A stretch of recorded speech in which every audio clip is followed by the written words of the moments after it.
Hey there, I'm Jeniffer Thompson. And I'm Chad Thompson. And this is The Premise, where we get to the story behind the storyteller. This is our 6th season, folks. 6 seasons. It's so exciting. Can you believe it? We've got a really amazing season lined up for you. So let's dive in.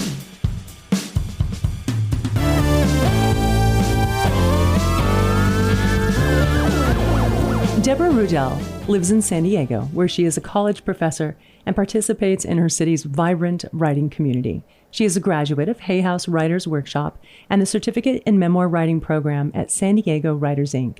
Her work has been published in the International Memoir Writers Association's anthology, Shaking the Tree. I didn't see that one coming. Deborah lives with her black cat in a tiny house built in 1906 by a retired sea captain. Well, that's appropriate, isn't it? Mm-hmm. Who carves a sailing ship into the front door. Grit and Grace, The Transformation of a Ship and Soul is her first book. Deborah, thank you so much and welcome to The Premise. It's an honor.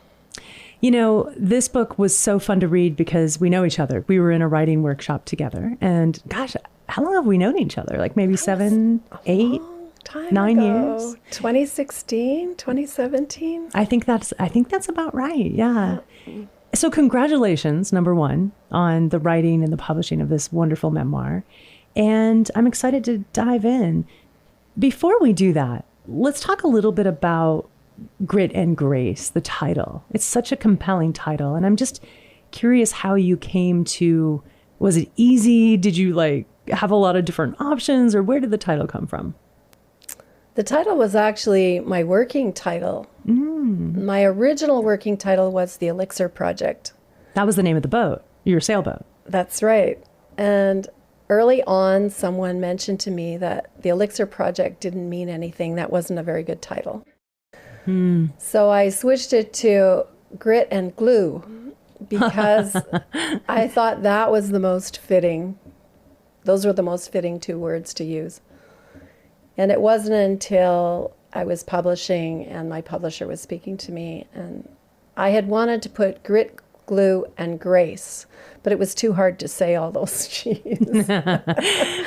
Say that 3 times fast, yeah. So I wanted Grace in there because, yes, there was lots of sanding, there was lots of grit inside of having to deal with different things, but also the grace that allowed me to get through the whole part of my life that I speak about. There was a lot of even magic, that I wouldn't have probably survived if there wasn't somebody watching out for me. Wow. And the book starts out in a moment where there's definitely someone looking out for you. So I want you to take us to that moment. But I think before we do that, we should tell our listeners what this book is about. So it's really kind of 2 stories in one. I want to say fixing, but that's just not the right word. There's this thing that Chad always says, if you completely replace everything on a boat, is it still the same boat? Right? The ship of Theseus. Exactly. So you literally replaced everything on this boat. And so we're weaving through this process and then this incredible journey on the sailboat with your family. But at the same time, we're going back and forth between that story and the story of joining a cult and your spiritual journey. And this book really is about grit. It is about grace, and sharing this incredible journey of just the seeking that you're going through this entire time as you're bringing us through these 2. So I want you to take us to the beginning of the book, but I'm going to hold on that. How did you know that these 2 stories needed to be told together? As opposed to writing the story about just the boat and writing just the story about the experience with the cult and the seeking, the spiritual side. What made you decide to put them together? I'd have to go back a little bit. Okay. Because I didn't decide that. That wasn't a decision. Early on, as a matter of fact, when we were building the boat, I was taking pictures and documenting the befores and afters to make articles for Wooden Boat magazine. So they were technical articles, and that was why I had so many photographs of this whole project. And then when I joined San Diego Writers, Inc., I met with someone And she said to me, "Is this a photo journal or is this an actual story? Do you have a story to tell?" And at that point, my heart started beating really fast because I realized I was going to have to tell the truth. And if I told the truth, then that would mean I would have to actually write a story. And I didn't really see all that entailed. I just knew it made my heart beat faster and my hands get a little bit sweaty. So then she introduced me to Marnie, and I went to the memoir classes. And it was in the memoir classes where I was writing about sandpaper and different kinds of paint and what size drift bolts, etc., etc. And my writing group, their eyes would glaze over and they would say, "But Debbie, where were you? What were you feeling? What were you thinking about? What's your story?" Yeah, I remember that. You do? Yeah. Yeah. And I was like, "Well, what do you mean?" I was, in a cult, and you were like, "What?" What? Yeah, wait, back Should have up. led with that. Yeah. And to me, it was just sort of like ordinary, but I realized by watching all of your faces that probably wasn't so ordinary. And so I would have to credit my writing group for pulling those bits out, that part of the story. And then actually the whole technical aspect kind of faded into the background and became footnotes, and then it became like a glossary at the end of the book. Right. So the book really did transform and go through its own metamorphosis. And your subtitle, the transformation of a ship and a soul. I mean, it's pretty beautiful that you have these two things that are happening, simultaneously as we read the book, obviously not in real life, but really you are going through transformation, both of these. It's kind of a perfect fit, interestingly, and coming to that conclusion. Was there that moment where you were like, "Oh my God, okay, I see how these fit"? I don't know if it was a single moment. I think it kind of grew and evolved also. However, what grew and evolved was my understanding of how much my soul changed. As I wrote, I had more epiphanies, more understanding, more realizations of, wow, okay. And I was able to integrate and put into place more of the things that happened inside. Interesting. Isn't that amazing? I think that's true when we're writing memoir and we're going back and placing ourselves, not just in that memory, but like the emotions of the memory, and we're experiencing it all over again. And we have these epiphanies like, oh, that's probably why I behaved that way and why I did that. And we come to this greater understanding. Yeah. And in my case, while I was building the boat, I was part of the time in a funk a little bit because it wasn't really my dream until partway through, and I write about that. It was my husband's dream, and I just thought it was a crazy scheme and a waste of money and time.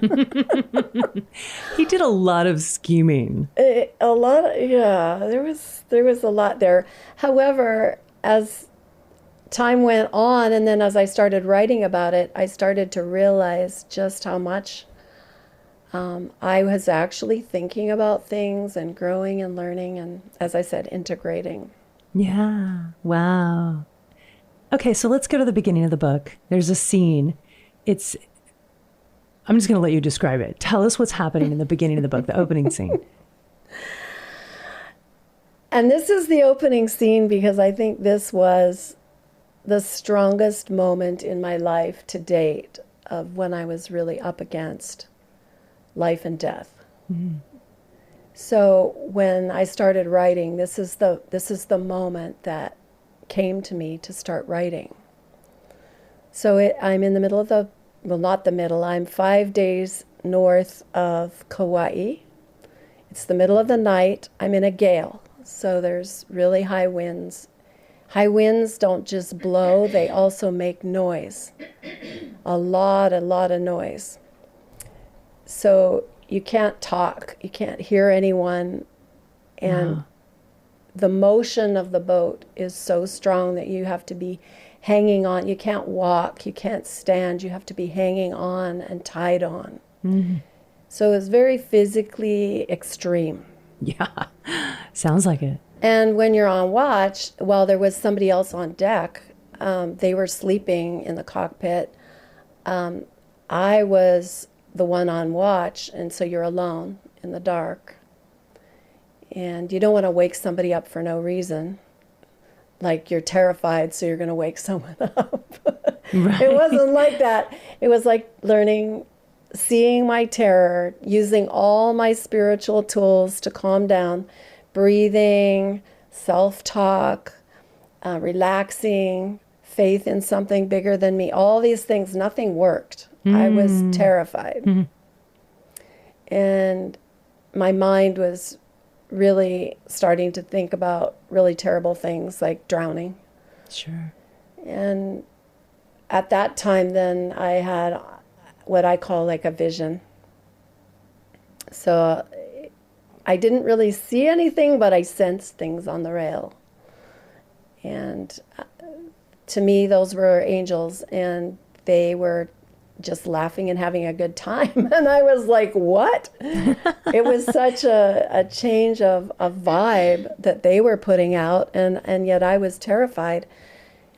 But there was a distraction there, and also the part of my mind that knows about psychology knows that people in life-threatening situations have things happen to them. Their mind does things to help them get through those tough times. So I was aware of that even at the time. Wow. And yet I was like, well, whatever it's going to take, like, thank you.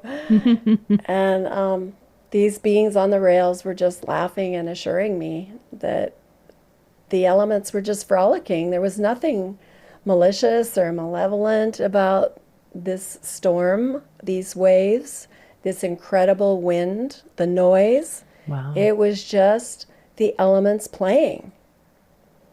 And if you look at it as playing instead of, oh my gosh, something's out to kill me. Right. It's a very different feeling. So that was the beginning of the book. Is that the question you were asking? Absolutely. Yeah. This moment where you take us, it's like life or death in this moment, like we're in it. But then you manage to calm your mind. And reading it, it's like you see something on the rail and we're not sure if you actually see it. You tell us they're not really there, but you see them. So, we're with you. And then it passes and everything calms and you're on your way. Yeah, dawn comes. Yeah. We forget when no matter what it is in life, whether you're feeling sick or you're in bad pain or the world is coming to some kind of a crisis. Yeah. We always think, oh, this is forever. We forget that things change. This too shall pass. This too shall pass. And the morning came, so it got lighter, so you could see. The wind died down, so I could hear a little bit more than just the roar of the wind in the rigging. Yeah. Now there's another moment. I don't want to linger too much on the boat, but there's some spooky things. I don't know if that's the right word, but there's some things that happen in the book. And one of them is that Tosh is literally tossed out of the sailboat. And I want you to describe the boat. Like I keep saying boat, and I don't think that's a fair word. So I want you to tell us what it's like. But so he's in another gale. He's literally tossed out into the storm. Yeah. And then what happens? And for this one, I'm only going to say what I heard because I was trying to catch sleep. No. So you were down below. I was below, and we had 3-hour watches. So you had 3 hours to shut your eyes. So you did what you could in those 3 hours, and then you were back on deck or whatever was needed next. And I came up from my trying to sleep, and my son and my husband were in the cockpit. And before I could even say hello, like good morning, what's the weather doing today, my son was all excited. Mom, you should have seen it. Tosh got washed overboard. Like he was so excited to tell me. And my husband, who was really, really quite seasick, he was like really out of it. He'd been sick for almost 3 weeks. So dehydrated, a lot of weight loss, can hardly talk, like that kind of seasick. And he says, we promised we weren't going to tell her. He didn't want you to know. Because he knew I'd be pretty upset. And I was Sure. pretty upset. Yeah. But he was tossed back in by a wave, is my understanding, is that he was tossed out and then literally tossed back in with the next wave. He wasn't rescued. So let me go back a little bit to this storm to help your listeners understand this picture. So it's hard to put in words if you haven't been at sea, but the waves are very large. Like our spreaders were, 50 feet high. The masts were 65 feet tall. So when the boat is on a heel, it's on a slant. When I looked to my left side, the wall of water was higher than my masts. Wow. Okay. And when I'm looking up there, remember this is in a gale. It's daylight. The sun is shining, but it's also cloudy. And the wind is blowing big, big masses of foam off the tops of the waves. And the sunlight is shining through that, and there's rainbows everywhere. Oh my God, it sounds amazing. And remember, you can't hear anything because it's so loud. And so I looked up to my left, and the dolphins were jumping out of the wave above my head, jumping back into the wave, and then going under Elixir and coming out the bottom. So Elixir's in the middle of this face that's massive. Are you sideways? We're at an angle, in a way, we're guess. at an angle. Yeah. Okay. We're at an angle. And when you're doing that, it's just so big, your brain is like fried. You just can't believe you're there, and you're just getting through each moment because any moment could be your last for real. Wow. Yeah. So anyways, what happened with that wave was the top of one of those waves came straight down into the cockpit. So it filled the cockpit and washed him out. So we're all tied on, so he had a tether. Okay. So he was hanging from his tether over the rail, and his feet were above the water because, remember, you're sideways on this face. Oh my God. And Gavin tried to grab his jacket and pull him, but he was too heavy. Sure. Even though Gavin was 15 and man-sized, it was just, dead weight, hanging on a rope. But then the next wave came, and the water came up from the bottom, picked him up, and threw him back in the cockpit. Oh my God. So does that give you a better idea of what that was like? Well, it does. I didn't realize he was tethered. Oh, I we were all imagined tethered. him out there in the ocean, and then all of a sudden the ocean's like, no, you can go back now. And him just being, but this is my ignorance of not understanding sailboats. No, as soon as you leave the dock, you put a tether on, and the only time it's off is when you're below decks. Got it. Sunshine, flat sea, stormy sea, doesn't matter. And before this, you'd never done sailing, or had you been sailing? We'd been practicing sailing around the Hawaiian Islands. But before that, before you got the Elixir. We'd sailed a couple of times on Kootenai Lake, which is a 90-mile long lake. Yeah. That was it. In little boats, 25 feet long. Yeah. So Tosh decides, well, okay, we're going to buy this sailboat, and it's a fixer-upper. Baby, we're just going to go do this thing. For 6 months. For 6 months. And then sail around the world. So you get to the... Makes sense. Right, as anyone would do. Tosh is a very interesting character because he takes on... This isn't the first time he'd done something like this. There was the homestead that you described, cleaning this place, that was almost better to burn it to the ground. Same with the Elixir, almost better to just burn the thing to the ground. But for him, it was like a challenge, and being in a challenge kept him alive and excited. Mm-hmm. Yes. Which also probably explains how you ended up in a cult. Maybe. That was a hell of a segue. Well, I mean... Explain yourself. Yeah, right? What do you mean by that? It was exciting. It was different. It felt like something bigger than him. And I think that's, and he was a dentist. Like, so he's in this very, like, I guess this is probably really unfair to all of our dental listeners, but a mundane profession, where you're helping people and you're doing the same thing every day and reaching into people's mouths. And he just needed more excitement in his life, whether that was completely revamping an old homestead and making it livable again. And then once it was, he's like, okay, well, now let's go do something else. I mean, That's most right. dentists take up photography. Yeah, right. Or hunting. I don't know. Or blues guitar. Why? Now that's oddly specific, Chad. Well, that's like in the guitar circles, like the blues dentist is kind of the guy who goes out and buys the most expensive Gibson or whatever. I've heard Harleys too. A lot of dentists ride Harleys. Okay, so maybe there's something about dentists that like they're adventurers. I don't know. But Tosh was absolutely an adventurer. Yes. And I forget what the name is when you go off and do your own thing and you're rebellious a little bit. I don't know if it's maverick or there's a word for that. I don't know what it is, but he just likes to, he sees something and he'll go for it. And he's still doing that. That's called no impulse control. Maybe so. Which I can Maybe relate. so. So there's so many things I want to ask you. I don't even know where to begin.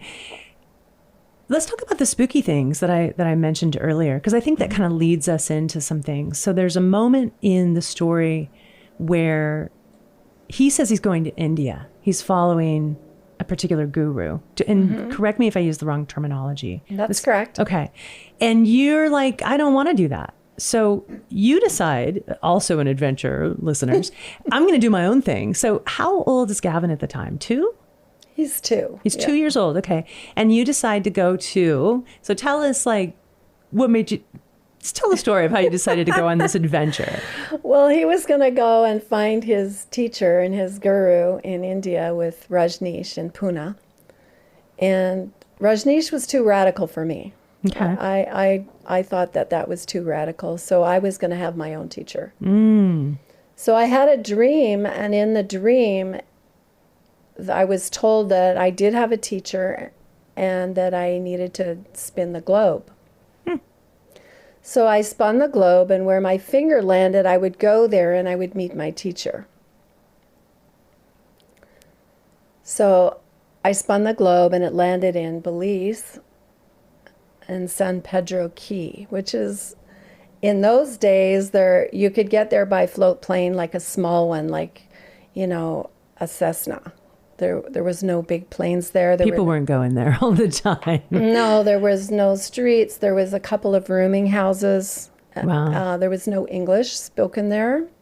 There was a few sort of stores. They were people in their basement had a few groceries or things, but there wasn't even any stores it was very rudimentary. And tell us what year this is. This is 1979. Okay. So you pick up your 2-year-old son and you go to Belize, and then you take this Cessna to this small key. And then what happens? Well, I didn't realize it, but it was a holiday thing going on there. And lucky for me that I met these fishermen guys that used to meet every year in San Pedro. And one of their party hadn't been able to make it for the trip. So there was an empty place in the Cessna. And then there was an empty hotel room. It's not really a hotel, a room in a rooming house. Oh, wow. Okay. So if I hadn't run into them, I would not have had a place to stay. Because in those days, there was no internet. You couldn't arrange things ahead of time. Yeah. So that was huge. To me, that was visible, and I knew it at the time that I was being guided, and I was being told to go here and do this, and look, I'm taking care of you. Nice. Yeah. So it's time to go. It's time to go, and you can't leave because planes have been grounded. And so you have one more day, and you're on the beach, and you close your eyes, and you have a vision. Tell us what it is.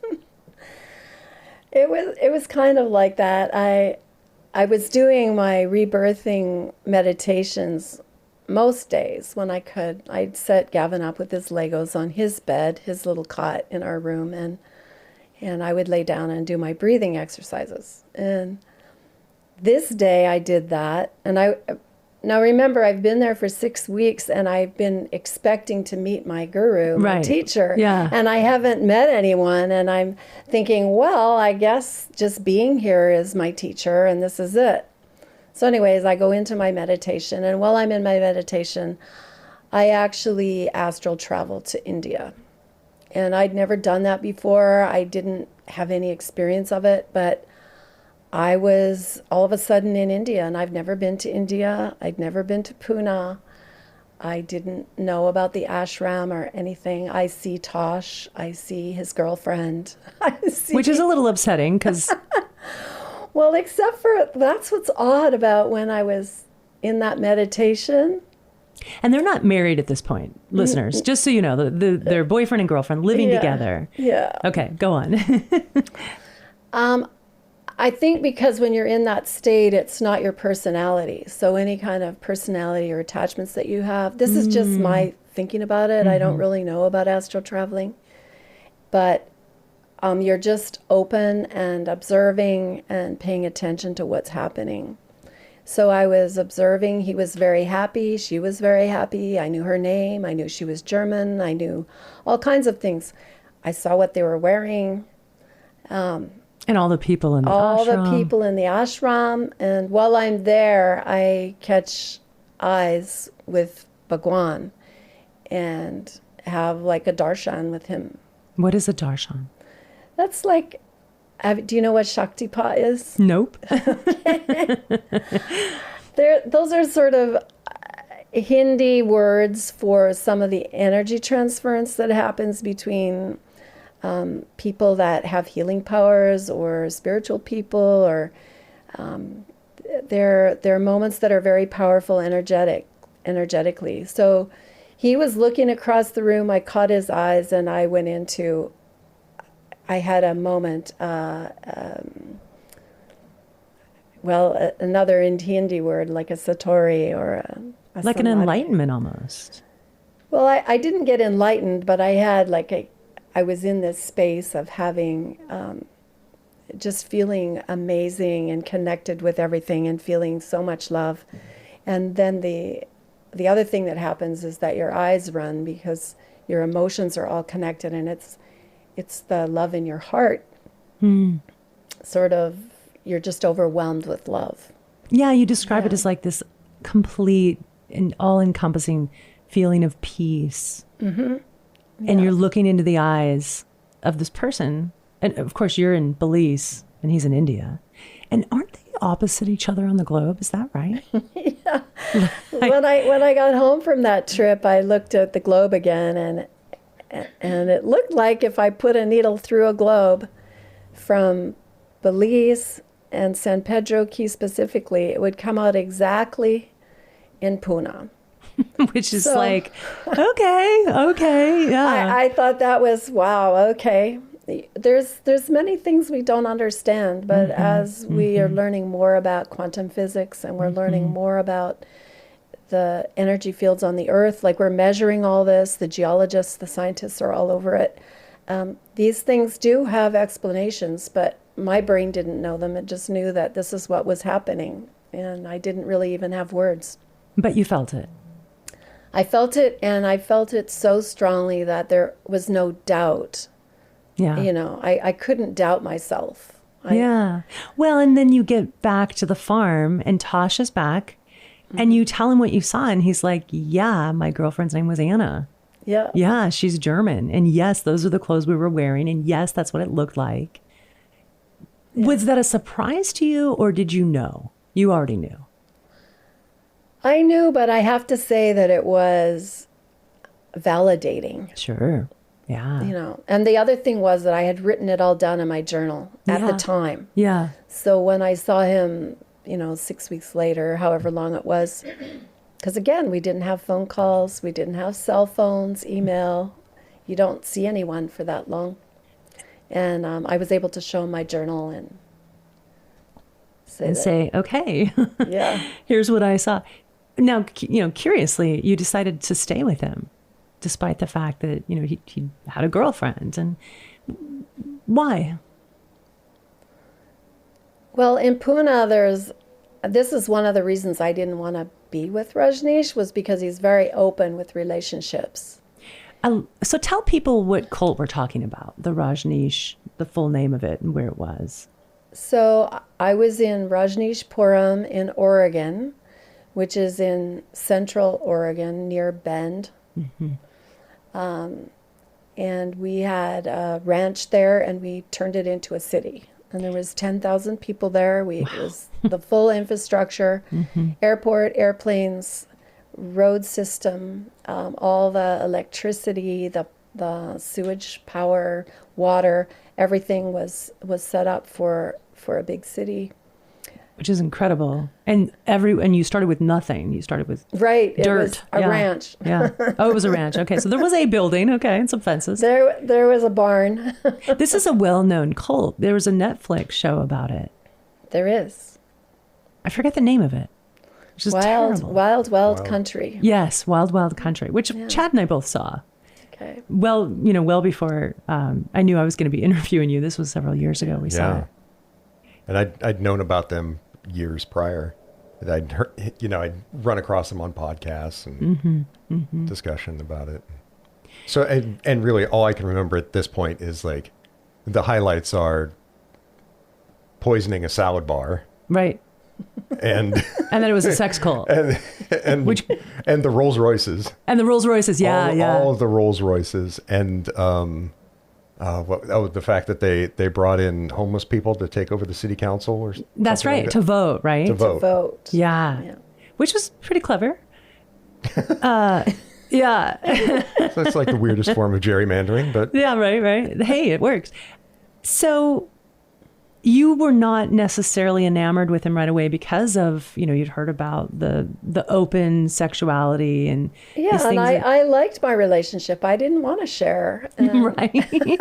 Yeah. And I knew that if I was involved with that was one of the ideas I had about life that I would have to be flexible about. Yeah. And that was hard for me. And you were flexible. And so Yes. I think what's really fascinating about the book, and reading it is all these decisions you made to go to the cult or go to Rajneesh. What is the proper name to call it? Rajneesh? Rajneeshpuram. Rajneeshpuram in Oregon. In Oregon. Okay. Which was only like 600 miles from the farm that you had mentioned earlier. Yeah. Now, before we go to the cult and before we go to Rajneeshpuram, let's go back to Canada. Okay. Because you and I have a connection. Okay. There's a couple connections that you and I have, actually. And one of them is Ainsworth Hot Springs. Okay. So as a child, I was probably 7, which would have made it 1977. We would go to Ainsworth all the time. And it's one of my favorite memories as a child. I had no idea. Right? I know. I couldn't wait to tell you. do you remember meeting any dentists there? Right? I know. We should have, because my dad would travel to Mexico to get his dental work done at the time. And here we lived about 45 minutes from the Canadian border and, up in the Pacific Northwest in Washington State and sometimes northern Idaho. We kind of went back and forth. And Dad had bought property up in Canada near Ainsworth. I've got some great photos I'll have to show you of if I can find them. And Ainsworth was like this incredible place where there was a pool, a public pool, and these caves where the hot springs were. And there were no lights back in the 70s. When was the last time you went to Ainsworth? Last year. Oh my gosh. Okay. I really want to go. It's so different now. It's like 10 miles from my family cottage where I go every summer. Okay. To be with my mom. Okay. And it's just down the road. So on rainy days in the summertime, we go there. How different is it now? It's pretty different. It's actually been taken over by First Nations peoples. Okay. And has a new name. Okay. Which it's really long. So I can't say the name in the proper language, but it's different. They keep the pool very nicely. The the water's clear now. It used to be cloudy. You couldn't see through the water in the pool. Totally. Yeah. In the caves, there are lights, but the caves are pretty much the same. Wow. I have to go back. You have to step very carefully so you don't trip. It's very slippery. These caves are shaped like a U. So you go in one end and around, and there's all the stalactites are coming down from the roof, but they keep them trimmed off so you don't bang your head. And you can see all the mineral deposits as they come down the sides of the cave. Yeah. And the water is up to your waist when you walk through this place. And that water is cloudy, so you can't see, and it's dark, so you can't see if you're going to trip over somebody's feet. Which you do often, yeah. Or bumpy bits in the bottom of the roadway there. And why were you there? So you would travel from the farm to Ainsworth, and you were doing some meditation. There was something that you were doing. In the 70s, there was someone named Leonard Orr who was from Northern California, and he taught rebirthing. Leonard Orr has since left his body. He's not with us anymore. Okay. But he taught this breathing practice, which when I researched it's a form of, in the ancient traditions, pranayama yoga. So learning to use your breath to have journeys, to find out more about yourself, to prepare your body and your cells to be at a higher vibration. There's a lot to this whole science of the breath. So in the late 70s, we took courses with him, and he came up to Canada and gave these courses. So my husband and I and some of our like-minded friends all got together and would do these retreats to do breathing. So the first one was at Ainsworth, because we had the hot water. We could breathe in the water, and we could breathe dry, which would be in the hotel rooms. And then later on, we did the retreats at the farm. Okay. Yeah. Yeah. And this brings me to our third really spooky thing that happens in the book, where it's sort of like a hypnotic state when you're doing this breath work, right? And Tosh is guiding you, and you find yourself in pyramids. Okay.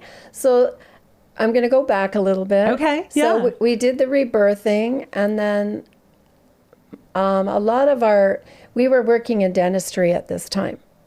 And at this time in dentistry, a lot of people wanted alternative things.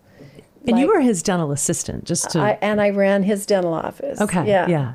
So people didn't want necessarily to have anesthetic, or they wanted some kind of relaxation technique before we worked on them, rather than taking Prozac. That's so cool. So we need that today. Yes, and he did professional training in hypnosis. So we had the hypnosis, but had done the rebirthing. So one of the things, it wasn't rebirthing exactly. It was actually hypnosis, and it was regressions. And we did that not for a sensational thing, I was this one. It was more like, what is it in my past life that is affecting this life and holding me back from my full potential? What is it? Is there something I need to know, or you can show me, that would help me in this lifetime? So that was the intention going into these regressions. They were done very mindfully. Yeah, yeah. So yes, I ended up doing my first regression, and I ended up a very long time ago, and my body was in a pyramid, and my body was mummified. And describe that. Was it like you were seeing the scene, you were seeing yourself there, or were you in the mummified body? And how it is in a regression, how it was for me anyways, is I was there. I was there, and the brain, and I'm speaking, but my brain can only describe it. It can't decide what it is. Like, for example, when he said, look at your feet, and I said, I don't have any feet. And that didn't make sense to him. Right. And he said, well, look, what do your legs look like? And I said, black sticks. Yeah. So I didn't know I was a mummy like that. I knew that later. Yeah. I had to be and hang out there. And the other thing was I wasn't actually in that mummified body. I was hanging out beside it. Okay. But staying in that pyramid, because that was my belief in that lifetime. And what I learned from this too is that beliefs are so strong that I was going to stay with that body until that body came back to life. That was the belief 4,000 years ago of the people that were in the priesthood and the people that were, they were well enough known and rich enough and to be mummified. Yeah. Yeah. It's like our cryogenics in the future is. So, and did you go and do some research about that, the priests and priestesses of that time to kind of see, or did you already know about this? Because I had no idea. No, I didn't. I knew just from ancient history class, in Canada we do take the ancient history a little bit. And I didn't know that, what the training, I had been trained as a priestess, in ancient, I was actually Greek and then had been sent to Egypt. And I didn't know about any of that. That was something I discovered as I was exploring that life. But the most important thing really was that belief systems are so strong that it's amazing what you'll do just to stick to your belief systems. So in this lifetime, how I've used that is seeing how, we're conditioned certain ways and we don't even realize we have that conditioning. Yeah. It's like that story about the fish swimming in the ocean. Do you know that story? There's fish swimming along and one fish looks over at the other two fish over there and he says, so, how's the water? And the other two fish look at him and say, what's water? It's so all around us, our conditioning, that we don't really know. We can't separate it from who we think we are. Right. So that experience was a huge lesson in that and how we get very attached to these beliefs. And we don't know what they are. We have no idea. Did it feel like an epiphany at the time, like when you finally understood it? It did, and it was very, very humbling to see, because, you think you're somebody. And in that lifetime, I was somebody. I was someone very important. And yet I had this belief that was so crippling and held me in that place for a long, long time. And I sort of, when I was reading it, it was almost like part of you, your light, was still back in that pyramid and wasn't allowing you to move forward in the way you're supposed to, you're meant to, because of that past life experience. And now you were able to release it. Do I have that right? I hadn't thought of it exactly that way. So thank you. Thank you. That there is an element of that that's absolutely true. Yes. Very good insight. You had to go back and rescue yourself almost so that this life you could have more insight. Yes. Yes. This book is really about seeking, spiritually. In so many ways, you're looking for more meaning. And I think the way you describe it in the book often is, there's got to be something more than these material needs that we cling on to, in Canada and I think worldwide, but, specifically Americans and Canadians, I think, alike. We live in a time where if I have a big house and I have the sailboat and I have all the things, I've made it. And now that gives meaning to my life. And you knew, it seems like inherently you knew that was empty and you were looking for something more. That's right. And I think some kids are born like this. And I was born like by 7, as the oldest of 4, and my home life in one way was the exact, perfect life from the 50s and 60s. But in another way, I didn't like it. People didn't tell the truth. People did weird things that, like I love you, and yet they were spanking me. Yeah. Like, that's not the love. Like, I knew that. Right. And so I was very much questioning, like, what the heck? This place is not peachy. There's got to be something more. There has to be something more. But I also had the influence of my grandmother. So my grandmother was a yoga teacher in the 60s, which was very unusual. Yeah, And a white woman.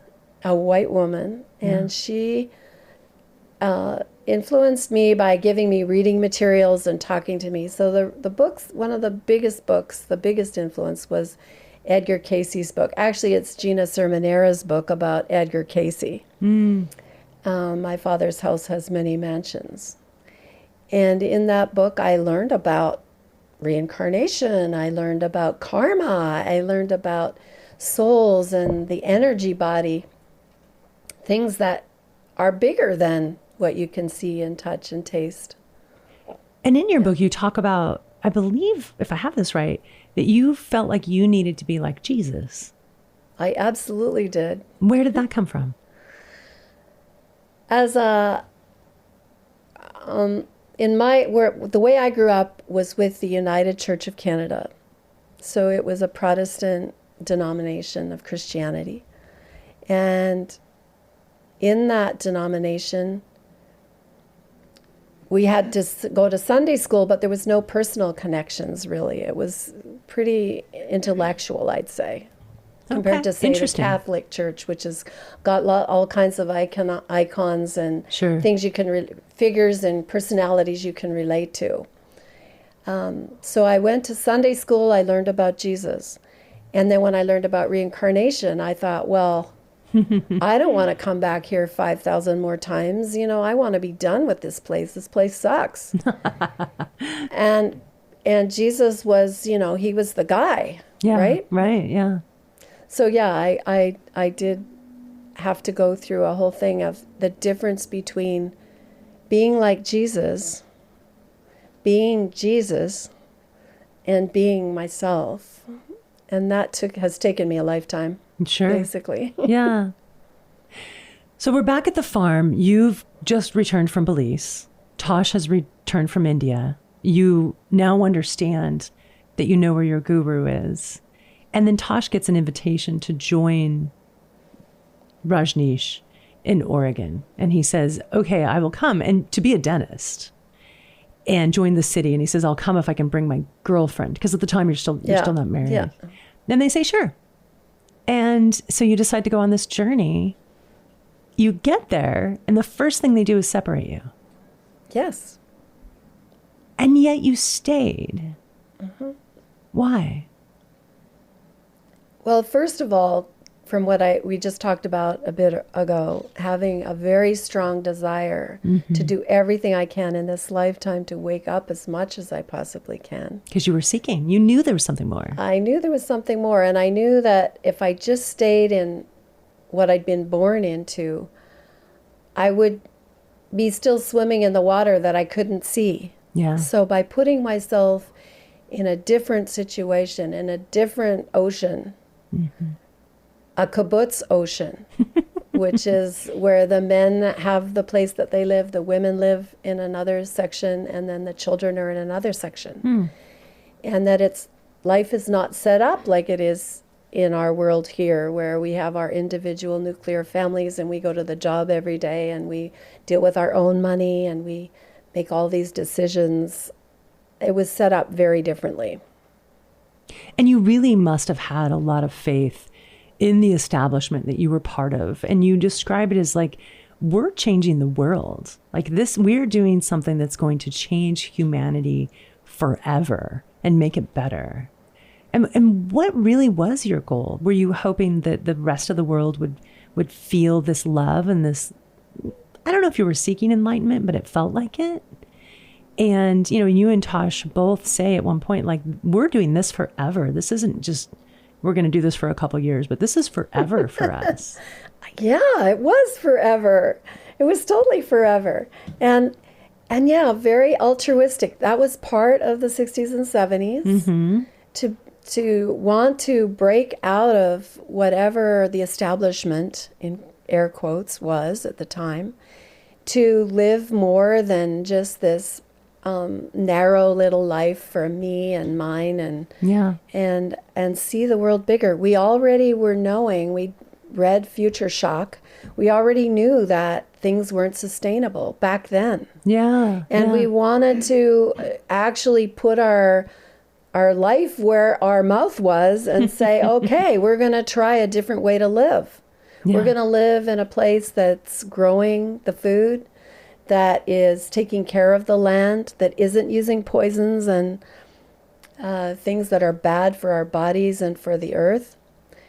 We want to live in a place where people are helping each other, supporting each other, rather than being in competition. Right. We want to live where we're supporting each other's inner growth. We're all aware of each other's spirit and wanting to encourage that expression, the expression of the soul, not just, oh, I have a bigger car than you, because none of us had a car. Yeah. Well, you literally like gave up your lives and invested in the community. Well, one of you had a car.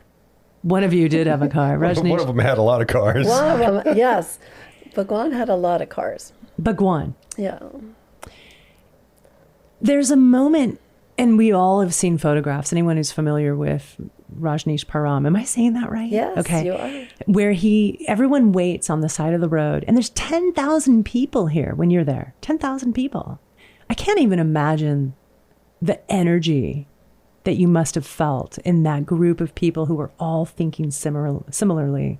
And here he comes in his Rolls Royce, which to me shouts, what the hell? Why is he driving the most expensive car he can possibly find?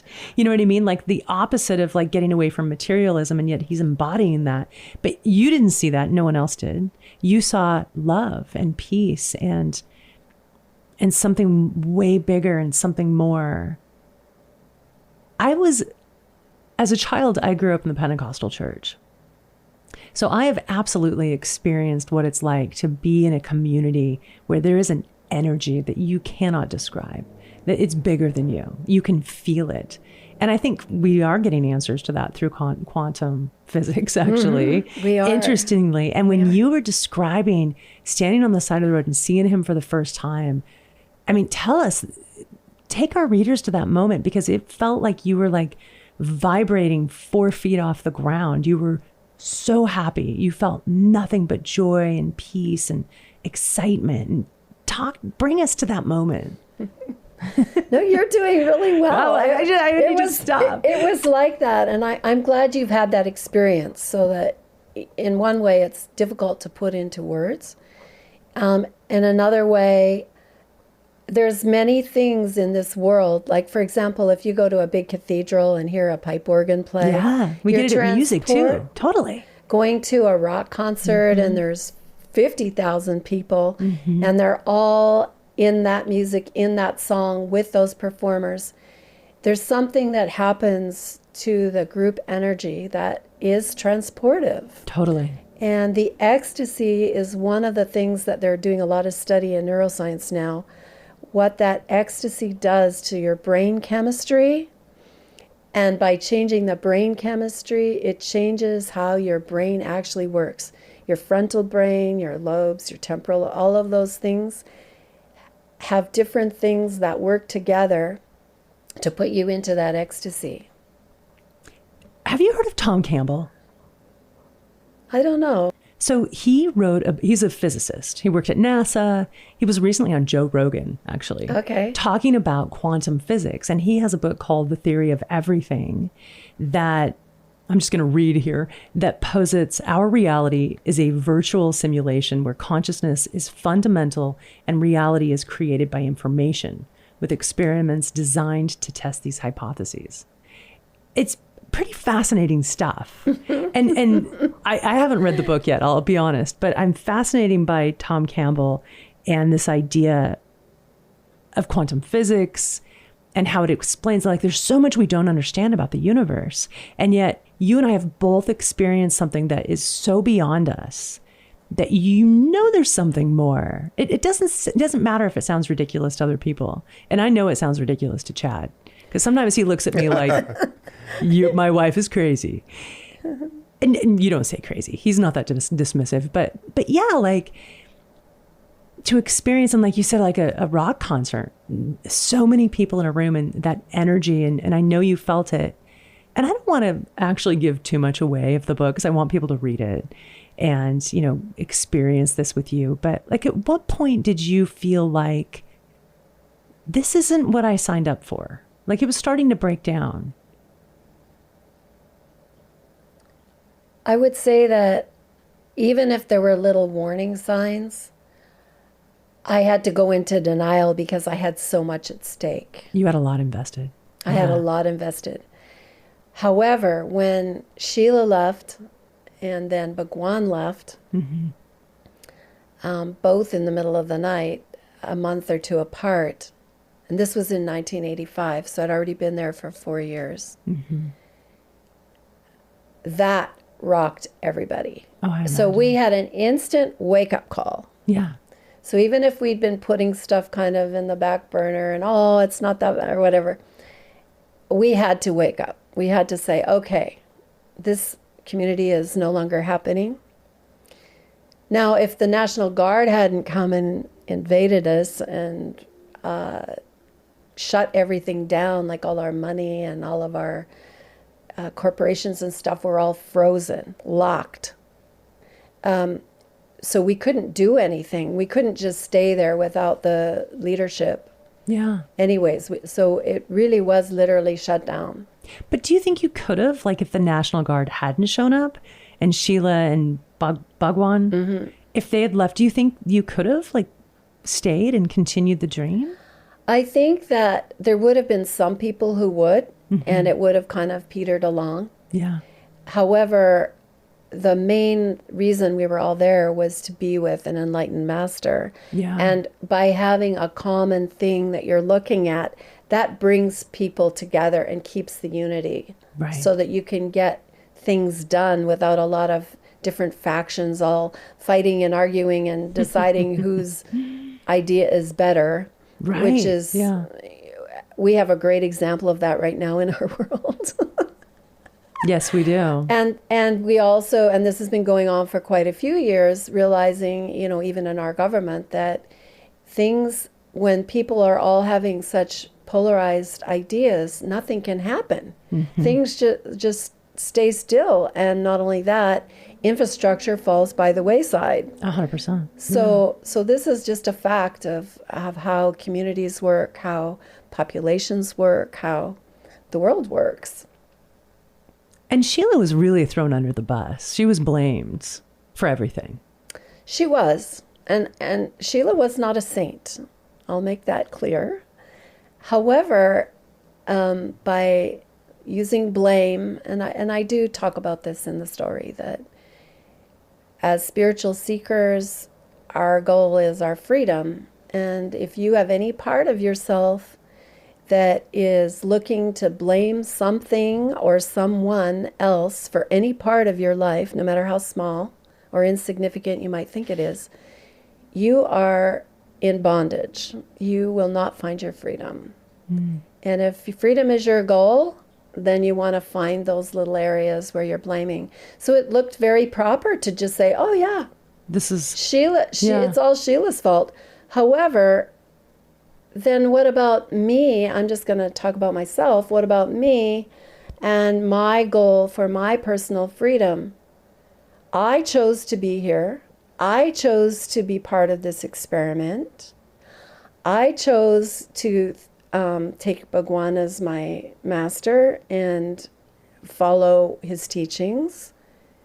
And this is where I am now.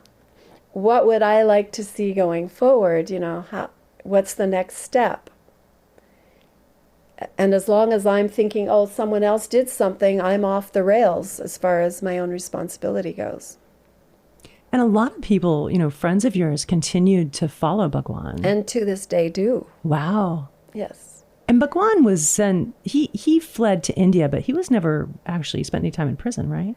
He did. Oh, he did? They Okay. arrested him on that eastern seaboard, and then they put him in prisons, and he was transferred from prison to prison to prison, and then eventually deported. Okay. Yeah. What do you think went wrong with him? He did such a good job. I mean, clearly there was a connection. I mean, you saw in his eyes and felt him from across the globe. He had 10,000 people following him and would literally and did literally give up everything, including their children. Mm-hmm. So he had this power. Like, what do you think happened? And that's another sort of avenue or roadway that I try not to spend it. At first, I spent a lot of time there. Trying to figure it out. Trying to figure it out. But that's his path. Okay. That's his path. That's fair. And from my side, what I see is that as a spiritual teacher, he fulfilled his role. His role for me. Go ahead. Do you separate his spiritual side, the enlightened side of him, and his human side, maybe? The side that, like, can't help himself? Where I am sitting now, I can see that there's two sides. Mm-hmm. At that time, he was just on a pedestal. He Yeah. was enlightened. He knew everything. Remember back then, we saw the world very differently. Sure. We have a lot more understanding, just generally everyone. Right. And an example of that is blame. We all know that word. We all know that we don't want to do that, that we want to find a different way. In the 70s, we didn't know that word. There was no such thing. The word was there, but it was like very hardcore, like, you kicked that table, you put that dent there. It was material, not the energetic kind of ramifications of blame. But now everybody knows that. There's books about it, there's courses about it, there's taking responsibility, all of that. But back then, our development wasn't there yet. We didn't have that understanding. And we forget that because we've been on the path. We've evolved a lot. Boy, a lot. Yeah, right? And thinking of how much has changed since the 70s to now is pretty incredible. And knowing that, the energetic world is different than the physical world. It was just kind of all a big mush when I think back to my 70s self. Yeah. And that was one of the things that was very hard for me to learn to sort of differentiate and navigate. Was there a point where you were at risk of losing I almost want to call it this innocence, this seeking to find true meaning? Did you ever feel like you were at risk of becoming a pessimist? Oh my gosh, I totally did lose it. You did? I did lose it. When we left the ranch, I had to swear off anything spiritual. Yeah. Anytime my brain wanted to say, oh, God will take care of that, or have that nice, warm, fuzzy feeling that there was something bigger than me, I had to stop myself. It was like cutting myself off from a heroin drip. Wow. And that's what it was to me. And this is another thing that happens to a lot of spiritual people. It's another form of a drug. Yeah. Because you don't have to kind of deal with some hard issues. You don't have to deal with your own self. You can kind of put it off and say, oh, that's spiritual, but you're avoiding a whole big mess of stuff. Right. So it really was very important, and that's why I think Bhagwan was successful in being my master, because he kicked me out of the nest hard, cold, strong, like real cold turkey. What do you mean kicked you out of the nest? Well, I couldn't be part of the commune anymore. I couldn't be part of the group anymore. Gotcha. At the end of the ranch, yeah. I was on my own. I had to find another way. You were all kicked out of the nest. We were all kicked out. Yeah. But And some then people some chose people to stay. made another nest just in a different place. Right. You know? So very, very important to really look at your spirituality, look at what your beliefs are, and don't have any, like what did they call them? Sacred cows? Yeah. I love using that. Be that willing phrase. to just, question everything. Don't have anything that if people talk about it, that they'll all of a sudden say, oh, you can't talk about that. That's special, well, then that means you better look there. Yeah. Right. But you did come back to spirituality. I mean, I consider you a very spiritual person. I did. Do you think rebuilding the ship was part of that journey to find a different kind of spirituality and how you looked at life? I do. I do. And I think that having those 4 years and having the nature around me, I was, in Kauai, which is a healing island historically, was really, really important for me. And where I live now, in this house I live now, also very important for me. I've got wildness and trees all around me. Do you live on a canyon? It's not a canyon, but it's a undeveloped property with, it's pretty overgrown. It's a great area. Yeah. Here in San Diego, we have a lot of canyons and a lot of nature that, you wouldn't think that in the city. No. But, yeah. It's a blessing. It's a blessing. In writing the book, I know it was incredibly healing for you because we've already talked about that. But what do you want people to get out of it, readers, to get out of this journey that you took? I would really like for people to know that any dreams that they've had, no matter how crazy or insane or how much other people are saying, don't ever do that, or you can never do that, that they don't listen to that. Follow your heart. If you have something you really want to do, you do it. And even if it's just a little step at a time, do it. And know that things happen that make it possible that you could never have thought up for yourself. Right. And I think that's important. And the second one is about freedom, what we were just talking about. Really, if you want your freedom, and not everybody has this burning desire, and that's okay. But if you do have that desire, take the time and the energy to go into self-introspection, to expose yourself to different ways of thinking, and put yourself in situations that make you uncomfortable. I love so that. that you'll grow a little bit and really find the areas where you're holding back and that you are bound to ideas, thinking, belief, lifestyles that aren't serving you. Absolutely. That's beautiful. That's really beautiful. You said something earlier when you realized that maybe there was a story that you needed to tell and your heart started to beat faster, and it's like your body knew, oh, this is going to be uncomfortable, but we're going to do it anyway. That's awesome. And I always tell my clients, there's magic just past the threshold of your comfort zone. Just past that threshold, there's something special there. And if we can push ourselves just a little bit, we might be delighted at what we find. And you've done that your whole life.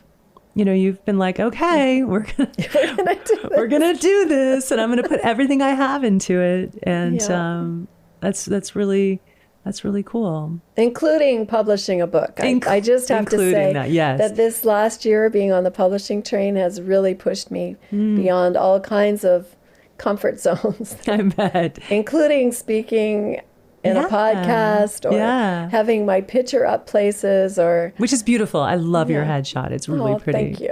Thank you. Speaking of, and you're recording your audiobook right now too in your voice. I am. Which I'm really excited. I think that's going to be fantastic. I mean, this is such a personal story. I can't imagine anyone else reading it. So I know you're pushing yourself because I know how hard it is to read an audiobook. Well, and I want to tell our listeners that you got to go to Deborah's website because there's so many photos. As she said in the beginning, you were documenting this, rebuilding this boat. And so you have, and I remember I didn't know that. So when I was looking at the website, I was like, this is incredible. It's like you're documenting it. Well, you literally were. So that makes sense. I was. Well, thank you so much for joining us today and being on the premise. I really appreciate it. Thank you for having me. And thank you for your questions. They were very thoughtful, introspective, pulling things out uncomfortable a little bit, that we're stretching, Yeah. and finding words to say things that are a little, that we don't really have words in our vocabulary for some of the things, and we're pushing the envelope there. So thank you. Well, thank you. Thank you for being open to it. Everything in this book is pretty incredible, and so when our readers read it, you're going to be like, oh my God, the things you've experienced and the ways you've pushed yourself are pretty intense, enlightening for sure. And I hope it does encourage people to push themselves a little bit. I think that's really, really, really beautiful. Well, listeners, you can learn more about Deborah Rudel on her website at deborah.rudel.com. We have how to spell that in the show notes. You can follow her on Facebook and Instagram at Deborah Rudel Author. This has been another episode of The Premise. You can visit us online at thepremisepod.com and subscribe and rate or review The Premise wherever you get your podcasts. Those reviews really help us get the word out, increase our subscriber base, and we just really appreciate you for being here with us. You can follow me, your host, on Instagram at Jennifer Grace, or follow me on Facebook at Jeniffer Thompson Consulting. Until next week, thanks for listening. Goodbye. Bye. Bye.